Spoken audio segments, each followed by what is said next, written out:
Olá, bem-vindo ao podcast do Azul, a secção de Ambiente e Clima do Jornal Público, onde se discutem temas do oceano em antecipação da Conferência das Nações Unidas sobre o Oceano, que decorre em Nice, de 9 a 13 de junho. O meu nome é Clara Barata e tenho comigo o Ricardo Serrão Santos. É cientista honorário principal no Instituto Oceanos, da Universidade dos Açores, e foi Ministro do Mar entre 2019 e 2022. Integrou o grupo de planeamento executivo que apoiou o desenvolvimento da década das Nações Unidas da Ciência dos Oceanos para o Desenvolvimento Sustentável. É um dos autores de um relatório pedido pelo presidente francês sobre a mineração no mar profundo para enquadrar a discussão na Conferência dos Oceanos. É sobre a mineração no mar profundo, precisamente, que nos vem falar hoje. Viva! Bom dia, muito bom dia. É um prazer estar aqui convosco e parabéns por estas iniciativas do público. Muito obrigada. Eu começava por lhe perguntar, antes de mais, do que é que estamos a falar quando dizemos mar profundo e porque é que é importante protegê-lo. Bom, quando estamos a falar de mar profundo, estamos a falar do solo e subsolo marinho, pelo menos abaixo dos 200 metros de profundidade. E note que o mar profundo, como todo o oceano em si, tem uma importância ecológica muito grande para o planeta. Passam-se aí processos, de facto, de retenção de carbono e é um mundo que foi reconhecido pelas Nações Unidas como património mundial da humanidade. E é neste contexto que estamos a falar. E nós temos de protegê-lo? Porquê? Porque essas funções que o mar profundo cumpre são... Pode explicar melhor o que é que são vitais? Há aqui vários aspectos. Uma é ainda o desconhecimento que temos sobre o mar profundo. Mas sabemos aspectos fundamentais.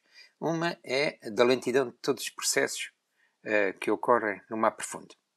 Em relação à vida marinha, falamos de maturidades tardias dos peixes-lavia, grande longevidade, portanto, são muito sensíveis a qualquer modo de exploração. Se falarmos de outros organismos que vivem no mar profundo, como, por exemplo, os corais frios, que são autênticas florestas de corais e também jardins de corais, no mar profundo, o tipo de crescimento é inimaginável. São cerca de micrótomos por mínimos, milímetros por décadas, por vezes, e com longevidades que chegam aos 4.000 anos, 5.000 anos, imagina, não é? Ainda o Alexandre o Grande andava por aí e estamos a apanhar corais que neste momento, pronto, cresceram com uma certa dimensão, mas que nasceram naquela altura. Portanto, há aqui uma ideia do irrecuperável que é as ações que podem afetar o mar profundo. Por exemplo, aqueles nodos de manganés que se fala e que já se conhecem desde o século XIX, que com potencial para a exploração mineral, têm uns tamanhos de 10 centímetros, têm milhões de anos para crescer cada uma daquelas unidades. Mas pronto, há muitos anos foi definido como a última fronteira da humanidade, e quando falamos da última fronteira da humanidade parece que estamos a falar do oeste americano, não é? Aquilo que é preciso conquistar, e portanto há aqui uma ambiguidade jurídica, ética, de exploração que nos exige muito cuidado. E porquê é que há quem queira extrair esses minérios do fundo do mar? Note, isto não é novo, isto é uma... Eu posso lhe dizer, na minha perspectiva, toda a Convenção do Direito do Mar, que foi uma convenção das Nações Unidas do Direito do Mar, que é um processo extremamente complexo e que demorou muitos anos a realizar, toda ela se baseia, no fim de contas, desta ideia de nova fronteira da humanidade e do sonho de acesso a recursos que ali estavam. E ela decorre, sobretudo depois da Segunda Guerra Mundial. É uma convenção que, no fim de contas, são 3 convenções. a última é que deu lugar à Convenção que nós conhecemos, do direito do mar. Mas ela inicialmente persegue a promessa de ir explorar o mar profundo. Nós conhecíamos na altura já os nódulos de manganês da grande superfície abissal daquela zona que se chama Clarion-Clapperton, que está mais em discussão, porque durante a grande expedição do século XIX do Challenger foram recuperados de facto alguns elementos minerais. E que todos nós conhecemos a ideia de que o abismo, nessa altura, começa a ser visto como um tesouro escondido e uma fonte de riqueza para o futuro. E está no próprio imaginário da ficção científica, como a de Júlio Verne, não é? Isto traz a ideia de que aquilo é uma mina, pode ser usufruída. E depois da Segunda Guerra Mundial, de facto, os americanos foram determinantes nisto, também com o que era à altura a União Soviética e o Japão, para disputarem este processo de acesso àquilo que estava no mar profundo, estava para Sim. além, e que eventualmente tinha muito tesouros escondidos. Eram umas zonas que eram definidas como sem vida e sem comunidades humanas e, portanto, abertas à ideia de que um dia será nosso. O que acontece é que na última das convenções do direito do mar, que é a UNCLOS 3, em 1962, há de facto 2 ou 3 ou 4 diplomatas que asseguram uma definição muito particular para tudo o que estava para além, aquilo que se acabou por definir como a área, o que está para além das jurisdições nacionais, e como património comum da humanidade. Mas note que está aqui a noção de património. Património é que é o património que lá está, é uma riqueza que lá está, é qualquer coisa que vai ser explorada. E esta ideia é discutida. Nós, de facto, eu acho que a Convenção do Direito do Mar é um instrumento, é um regulamento, é uma convenção monumental, de facto, e que define define de forma bastante razoável aquilo que deverá ser o nosso acesso a essa zona, depois ficou definida como fora das jurisdições nacionais e que se chamou a área, mas o fito sempre da Convenção do Direito do Mar foram recursos geológicos. E é por causa disso que também se cria uma autoridade, que é a autoridade dos fundos marinhos, e não se criaram na altura nenhumas outras. Essa era a função urgente. E é nessa altura também, e que agora sabemos mais concretamente, que os Estados Unidos, precavendo-se de regulamentações mais restritivas, criaram aquilo que ficou como uma lei adormecida, mas que agora está a vir ao de cima. Sim. Que é aquela sobre os minerais duros, the hard minerals do mar. E que é interessante ver que ela foi de facto aprovada 2 anos antes de ter sido aprovada a Convenção do Direito do Mar, em 1982, a outra foi em 1980, para de facto precaver e permitir o acesso e as concessões. E hoje o mar está há muito tempo concessionado através da International Seabed Authority, da Autoridade Internacional dos Fundos Marinhos, é que, como sabemos, os Estados Unidos não estão obrigados, porque não ratificaram a Convenção das Nações Unidas do Direito do Mar. Mas há que salvaguardar que até muito recentemente tem cumprido com todas as formalidades diplomáticas dentro do contexto, apesar de não a terem ratificado. Nós temos, então, a própria Convenção e toda a ideia da mineração no fundo do mar está imbuída de um certo otimismo tecnológico e Sim, totalmente. Está totalmente imbuída desse otimismo e da ideia de que potencial de riquezas e de capital financeiro no fundo do mar é muito grande. E é isso que marca, de facto, a arquitetura do aparelho jurídico da Convenção do Direito do Mar. E a própria internacional,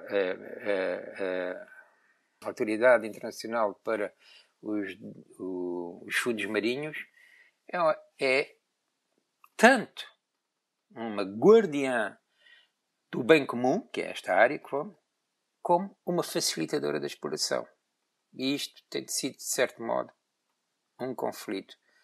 Mas note que eu estou a dizer isto não no contexto de diminuir o valor, eu acho que tem valor. A Internacional Civil Direito e a Convenção do Direito Humano são porque são um fórum, de facto, de discussão e de negociação. Se não estivéssemos, estávamos nesta anarquia que cada um por eventualmente si, poderemos vir a cair, espero que não, mas a Convenção do Direito do Mar e esta ideia de explorar o fundo do mar acabam por estar em contradição com outros tratados já negociados ou em negociação, como por exemplo o Tratado do Alto Mar ou a Convenção da Biodiversidade. Como é que isto Estamos a falar pode... do BBNG, Sim. Convenção da A biodiversidade ficou fora da Convenção do Direito do Mar, como sabe. Havia outras que foram integradas, porque havia já aparelhos jurídicos que estavam a regulamentar essas atividades, como o shipping, não é? A navegação, etc. E aí foi criada também a Internacional Marítima, a IMO, a Autoridade Marítima Internacional, etc. Mas a biodiversidade foi sempre um parente pobre. Na altura nem se falava de biodiversidade praticamente. É um aspecto que vem depois, portanto, são aqueles buracos dentro da Convenção que era preciso preencher. E há 2 anos, não foi? Julgo eu, concluiu-se a aprovação do novo Tratado para a Biodiversidade para além das jurisdições nacionais, BBNJ, Beyond National, fora das jurisdições nacionais. Que é um tratado, de facto, importante, que levou mais de uma década a ser negociado, 2 décadas praticamente, 2 décadas a ser negociado, mais de 2 décadas, e que não está ainda ratificado, não é? E, portanto, obrigará e que se gere pelos mesmos princípios de património da humanidade, não é? Comum da humanidade em relação à biodiversidade e aos recursos genéticos. E quando estamos aqui a falar, temos também a falar de recursos. Eu olho aquilo como um sujeito ecológico, mas é que eu olho aquilo como um sujeito económico.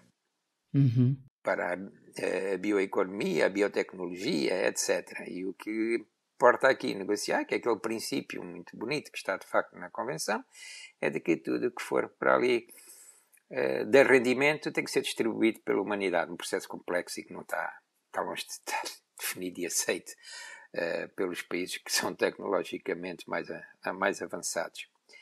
E e agora vamos ver o que é que vai ser este tratado, este novo tratado da biodiversidade para além das jurisdições nacionais. Mas por agora é um documento que está aprovado, não ratificado. Embora haja um grande impulso para tentar que seja ratificado. Há um grande impulso, mas há também muito,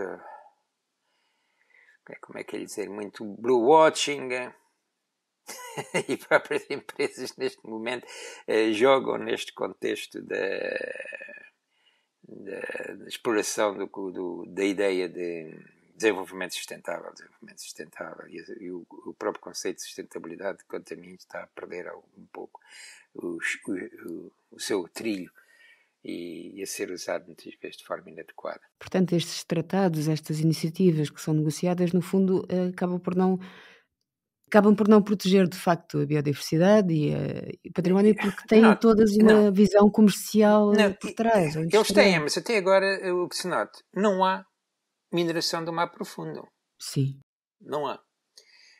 Muita gente pensa que, como se fala agora tanto nisto, muita gente pensa que estamos a minerar o mar profundo. A única mineração que se fez, por assim dizer, bom, além do petróleo, não é? Dessas coisas que nós sabemos, mas para, por assim dizer, minerais duros, o ar de mineral que está naquele ato, naquela lei americana, a única que houve foi ainda no século XIX, no século XX, no Japão, para explorar carvão no subsolo marinho, mas toda a tecnologia eram túneis feitos a partir de terra, de ilhas.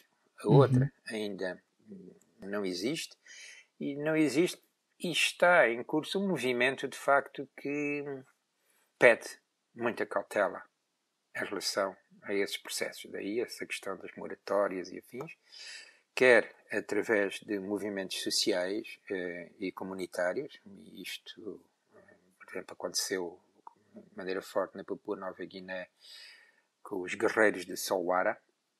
Sim. E em Solwara teve-se muito perto, de facto, de chegar à mineração dos sulfuretos maciços polimetálicos, que são o vulgo daquelas fontes os campos hidrotermais, não é?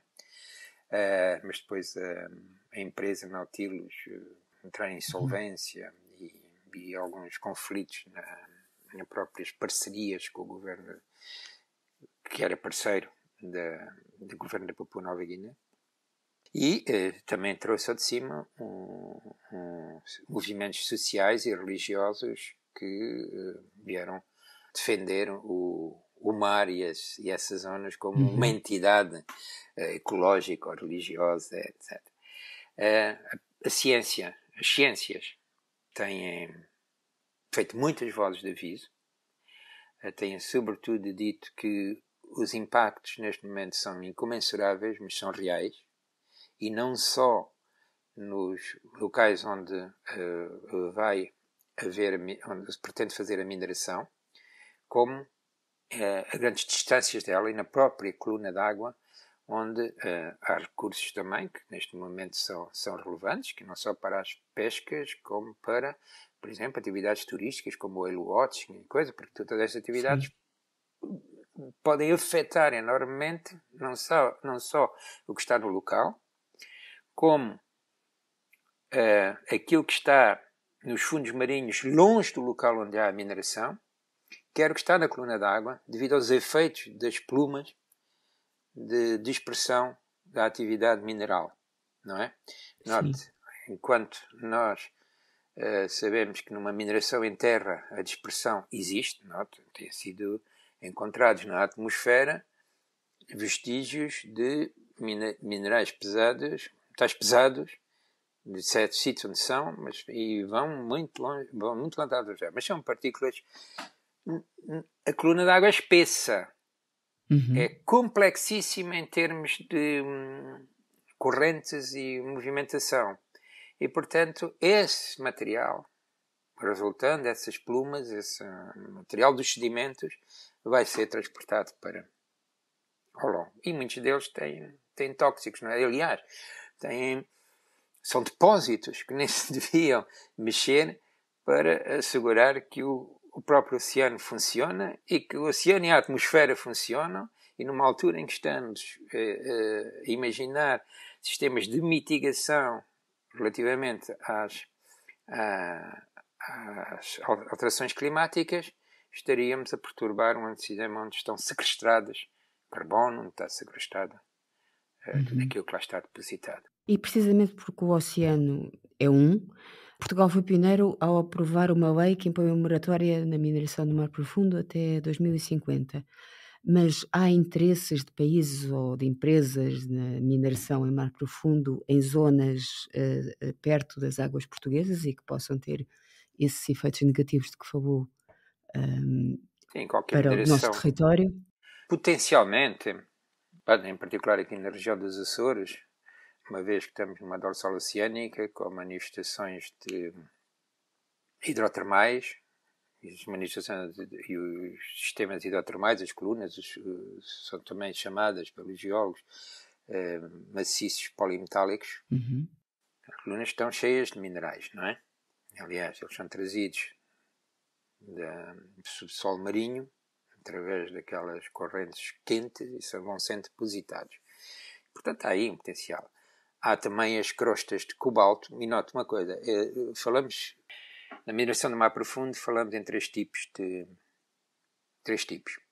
Os nódulos polimetálicos, que se conhecem desde o século XIX e que estiveram sempre em discussão em todo o processo daquela chamada a nova fronteira do oceano e no processo da Convenção do Direito do Mar das Nações Unidas. E os dois outros que só foram descobrir, essas são as tais batatas. E os outros que só foram descobertos muito mais tarde, só houver em volta dos anos 70, ou descobertos ou descritos, quer dizer, as crostas de cobalto, os montes submarinos têm muitas crostas de cobalto, e as fontes hidrotermais, portanto os maciços polimetálicos das dorsais e das fontes hidrotermais, são também no final dos anos 70, são mais recentes. E são esses três tipos de depósitos minerais que estão de facto em causa. Os Açores, bem, agora nós não sabemos o que temos. Sabemos que há presença, mas não sabemos o valor das próprias jazigas, não é?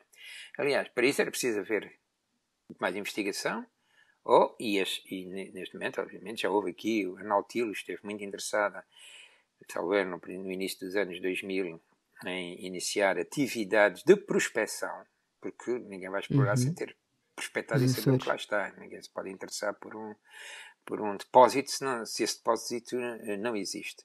E, portanto, eu acho que Portugal, pelo próprio princípio de desconhecimento, deve cautelar que nada disso se faça nas suas águas. Os impactos, neste momento temos mais certeza sobre os impactos que são negativos para atividades que são reais, a própria pequena pesca costeira, a própria pesca nos montes submarinos, como as atividades relacionadas com a observação de cetáceos, atividades económicas, e podemos fazer, e com um excelente serviço, é ver estas matérias como um direito ecológico, uma proteção ecológica que pode trazer benefícios para contribuir para a própria saúde do planeta. Mas o nosso desconhecimento é grande, por isso, assim como em quase todo o lado, o desconhecimento é grande. O desconhecimento é forte naquela zona da planície abissal, a 4.000 metros de profundidade, da Clarion-Clipperton, no Pacífico. Fica aonde essa zona? No Pacífico. É no meio do mar? No meio do Pacífico? Mesmo no meio do mar. Imagina um mapa, a costa americana do Pacífico, até ao Japão, fica ali no meio do mar, é maior que os Estados Unidos. E esses depósitos são todos no fundo do mar, em cima do sedimento. Portanto, é possível ver visualmente, quer acusticamente, há uma outra visão acústica, e contabilizar o que é que lá está. As hidrotermais é mais complexo e as crostas de cobalto ainda muito mais complexas. E a crostas de cobalto é rachar. É preciso partir, escarvar. Sim, é preciso esfarear aquilo tudo. Escavacar aquilo tudo. As chaminés e os campos hidrotermais é preciso parti-los e cortá-los. E ali, nos nódulos polimetálicos, é preciso arrastá-los. Mas como estamos nesta filosofia drill, baby, drill, temos também, de facto, estas novas companhias, como a da Metallics, da Metals Company e do Gerard Barron, que já vem, aliás, julgo da Nautilus, a propor para a mineração, mesmo que o Tea Party e outros e outras visões políticas põem para o petróleo, não é? Drill, aqui é roll, baby roll, e com a filosofia de que aquilo é um deserto, parece que estamos, quer dizer, é um deserto, inerte, improdutivo, voltarmos às visões da antiga Grécia de que o mar é um deserto cheio de monstros. Mas agora, em vez dos monstros que antigamente se punham nos fundos do mar, agora pomos riquezas, e isto de facto é uma grande atração. A tecnologia não está preparada para isto e podemos, de facto, a indústria pode gerar um grande caos no sistema e, portanto, o que se pede neste momento é acautelar qualquer posição. E, portanto, o que era, diga uma coisa, para mim era mais importante, e foi isso sempre que defendi, mesmo como ministro eu defendi na Assembleia da República, quando fui chamado a pronunciar-me sobre o assunto. Quando fui membro do Parlamento Europeu também apoiei o relatório de iniciativas que propôs uma moratória para a mineração do mar profundo, e esse até foi aprovado, mas os relatórios de iniciativas não têm poder jurídico, não é? São só aconselhamentos e etc. Mas foi reintegrado na estratégia para a biodiversidade da União Europeia 2030. E se for lá ver, está lá precisamente também uma lógica elaborada em torno da ideia do desconhecimento e de não haver competência tecnológica para assegurar que a mineração do mar profundo não tenha impactos negativos muito graves. Agora, para mim, o que está em causa mais fortemente é fora das jurisdições nacionais. E é aí que, neste momento, acho que Portugal, como outros países, se devem, de facto, empenhar. E aqui Portugal andou um bocadinho titubeante. Acho que já levou para a International Civil Authority uma posição de pausa estratégica. E julgo que agora nesta convenção, nesta nova UNOC, na UNOC 3, liderado um pouco pelo presidente francês, que ele dispara mais, é uma espécie de ele dispara mais rápido que a própria sombra, e que já o tinha feito aqui, quando foi no NOC 2, afirmou de forma muito categórica uma posição de não exploração, moratória, mas ele tinha duas posições mais radicais, que era, de facto, não explorado nunca. E ele agora, de facto, quis sustentar-se num parecer científico internacional e por isso foi constituído um conselho científico que eu co-presidi, internacional, que faz uma recomendação, de facto, pela moratória. Mas o presidente francês já sabia perfeitamente o que queria. Uma recomendação precisa de anos, pois não? Embora tenha sido falado 10 a 15. 10 a 15, mas isso é tudo muito frágil, sabe? Sim. Estamos num momento do direito internacional que é preocupante. Obviamente todos saudamos uma grande vitória da diplomacia multilateral, a aprovação do novo tratado sobre a biodiversidade para além das jurisdições nacionais, mas sabemos que o direito internacional está sob ataque neste momento e esperemos não... E a situação é de facto complicada. E se os Estados Como Unidos sabe, avançarem? A Conferência dos Oceanos das Nações Unidas tem a chancela das Nações Unidas, os países empenham-se fortemente nisso, mas não tem nenhum valor vinculativo, quer dizer, ao contrário das convenções do clima e da biodiversidade, que têm decisões que são vinculativas e nem essas são cumpridas, como sabe, não é?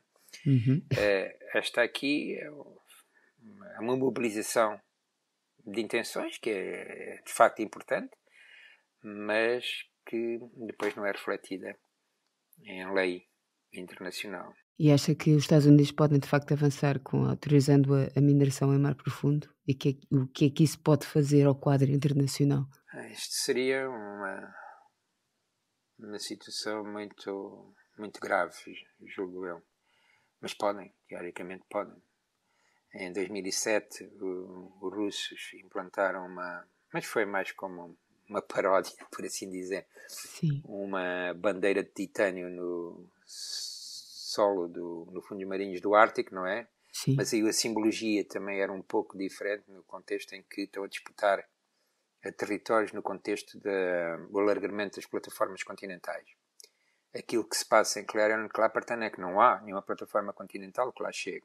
E, portanto, é mesmo aquilo que eles gostavam de chamar a última fronteira, aquilo que está disponível. Nós sabemos o que é que era a última, o que é que foi em tempos chamados, não foi? É um novo faroeste, e espero que o direito internacional vingue fortemente, mas a complexidade do que se passa neste momento no mundo em termos de guerras e de abusos e tudo está a desviar as atenções para coisas que são prioritárias, não é?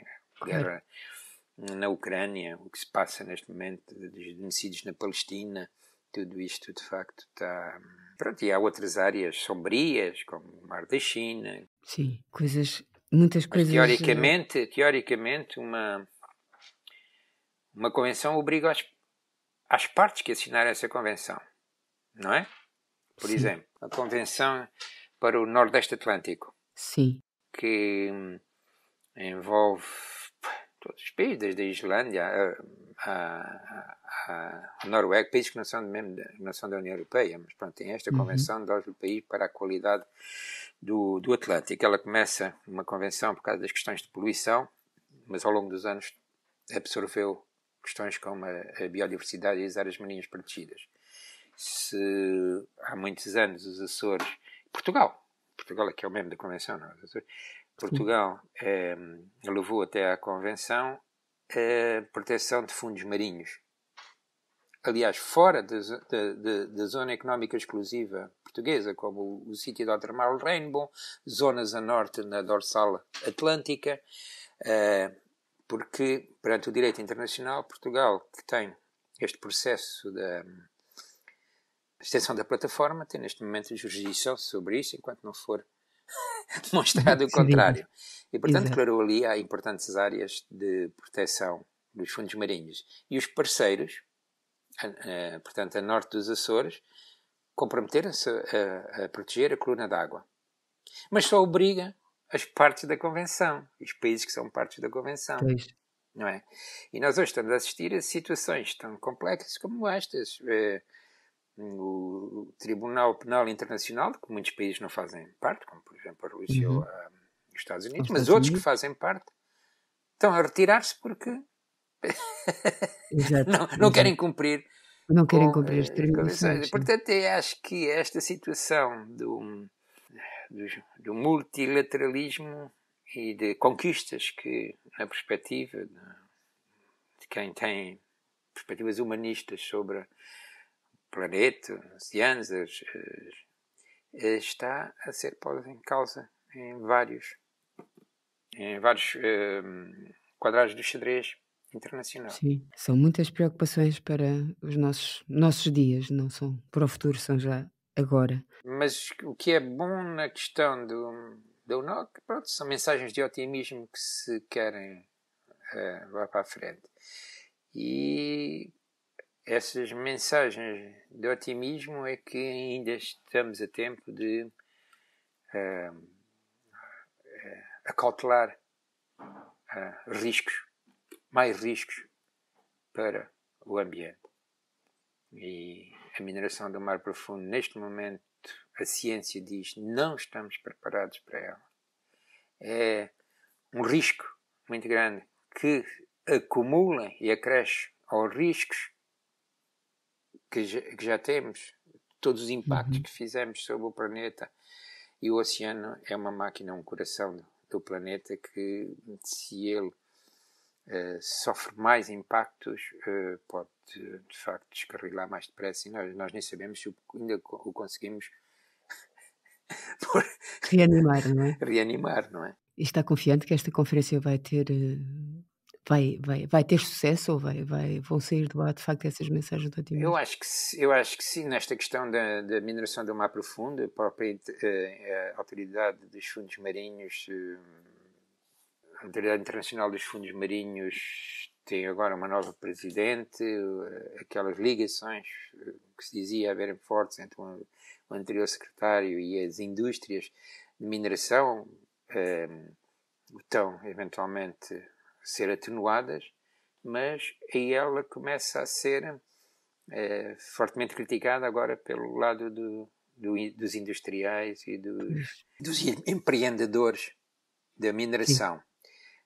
Mas note, quando eu faço todos, quer a Convenção, quer a Autoridade dos Fundos Marinhos, têm fragilidades, mas não podem ser substituídos de maneira nenhuma.